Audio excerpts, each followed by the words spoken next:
వందే మాత్రం. నేను మీ journalist Navata. Welcome to R voice. ఎప్పుడైనా పులి వేటాడడాన్ని గమనించారా? దూకే ముందు అది కొద్దిగా వెనక్కి అడుగులు వేస్తుంది. ఇప్పుడు ఎవరైనా పులి వేటను చూసి భయపడుతోంది కాబట్టి వెనక్కి వెళ్తుంది అంటే, లేదా పులి ముందుగా ఒక ప్రెస్ మీట్ పెట్టి తాను ఎందుకు వెనక్కి అడుగులు వేస్తుంది, అది వేటను ఎలా మరింత సమర్థంగా చేయబోతుందో ప్రపంచానికి వివరించాలి అంటే ఎంత కామెడీగా ఉంటుంది. అసలు పులి ఇవేవి పట్టించుకోదు. తనకు సరైనదిగా అనిపించిన విధానంలో నిశ్శబ్దంగా వేట చేస్తుంది. అదే దాన్ని ఒక ఆల్ఫా ప్రెడేటర్గా అత్యధిక విజయ శాతంతో ముందుకు నడిపిస్తోంది. ఇప్పుడు మన విషయానికి వస్తే ప్రస్తుతం చర్చలో ఉంది యూజీసీ వివాదం. మోదీజీ సమస్యలకు తాత్కాలిక ఉపశమనం ఇవ్వరు, వాటిని మూలాలతో సహా తొలగిస్తారు. యూజీసీ మార్గదర్శకాలు ఏవో ప్రభుత్వం వెనుక గదుల్లో కూర్చుని తయారు చేసిన కుట్రలు కావు. 2025 సెప్టెంబర్ 15న సుప్రీంకోర్టే యూజీసీకి ఈ మార్గదర్శకాలు తయారు చేయమని ఆదేశించింది. ఇందుకు 8 వారాల గడువు ఇచ్చింది. ఈ ఆదేశాలు కామ్రేడ్ ఇందిరా జైసింగ్ మరియు శ్రీమతి తడ్వీ పిటిషన్లపై వచ్చాయి. యూజీసీ ఆ ఆదేశాలను అమలు చేసింది, అంతే కదా. దీంట్లో బీజేపీ లేదా కేంద్రం లేదా మోదీజీకి సంబంధం లేదు. సెన్సిటివ్ ఇష్యూ కాబట్టి ఆచితూచి అడుగులు వేస్తున్నారు. మరొక విషయం స్పష్టంగా చెప్పాలి, ఈ మార్గదర్శకాలను ప్రభుత్వం కానీ పార్లమెంటు కమిటీ కానీ తయారు చేయలేదు. ఇవి పూర్తిగా యూజీసీలోని స్వతంత్ర నిపుణుల కమిటీ రూపొందించినవే. ఇందులో పార్లమెంటు కానీ కార్యనిర్వాహక శాఖ కానీ ఏమాత్రం జోక్యం చేసుకోలేదు. దీనికి విరుద్ధంగా చెప్పేవారు అజ్ఞానంలో ఉన్నవారైనా కావచ్చు, లేదా కావాలని ప్రజలను తప్పుదారి పట్టించేవారైనా కావచ్చు. కానీ ఇది కేవలం ప్రారంభం మాత్రమే. పార్లమెంట్ శీతాకాల సమావేశాల్లో మోదీ ప్రభుత్వం విబిఎస్ఏ వికసిత్ భారత్ శిక్షా అధీక్షణ బిల్ని ప్రవేశపెట్టింది. 2025 డిసెంబర్ 12న కేబినెట్ ఆమోదం, డిసెంబర్ 15న లోక్సభలో ప్రవేశం. దీని ఉద్దేశం స్పష్టంగా ఉంది. కాంగ్రెస్ కాలంలో ఏర్పడిన యూజీసీ, ఏఐసిటిఈ, ఎన్సిటిఈలను రద్దు చేసి అన్ని ఉన్నత విద్యా సంస్థలకు ఒకే ఒక్క సమగ్ర నియంత్రణ సంస్థను తీసుకురావడం. 1956 నాటి యూజీసీ చట్టం ఇతిహాసపు చెత్తబుట్టలోకి వెళ్లబోతోంది.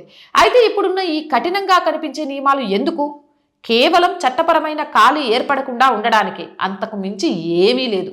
కొత్త అధికారం ఏర్పడి కొత్త చట్టం ప్రకారం నూతన నియమాలు వచ్చిన వెంటనే పాతవన్నీ ఆటోమేటిక్గా రద్దవుతాయి. ఇది బెదిరింపు కాదు, చట్టం తన పని తాను చేసుకుంటుంది, అంతే. ఇలాంటిది మునుపు జరిగింది. 2023లో ఢిల్లీపై సుప్రీంకోర్టు ఇచ్చిన తీర్పును పార్లమెంట్ చట్టం ద్వారా మార్చింది. ఇప్పుడు కూడా అదే జరుగుతుంది. 2026లో కొత్త చట్టం కింద కొత్త మార్గదర్శకాలు వస్తాయి. అంతటితో కోర్టుల ఆధారంగా నడిచే విధానం నిర్మాణం ముగుస్తుంది. ఆ ఆట అక్కడితో ఆగిపోతుంది. విద్యాశాఖ మంత్రి ధర్మేంద్ర ప్రధాన్ గారు కూడా ఎవరిపైన వివక్ష ఉండదని స్పష్టంగా హామీ ఇచ్చారు. ఎందుకంటే యూజీసీని భర్తీ చేసే కొత్త చట్టం త్వరలో రాబోతోంది. అయితే చాలా మంది అడుగుతున్నారు, మీరు నిజంగా ఈ నియమాలు చదివారా?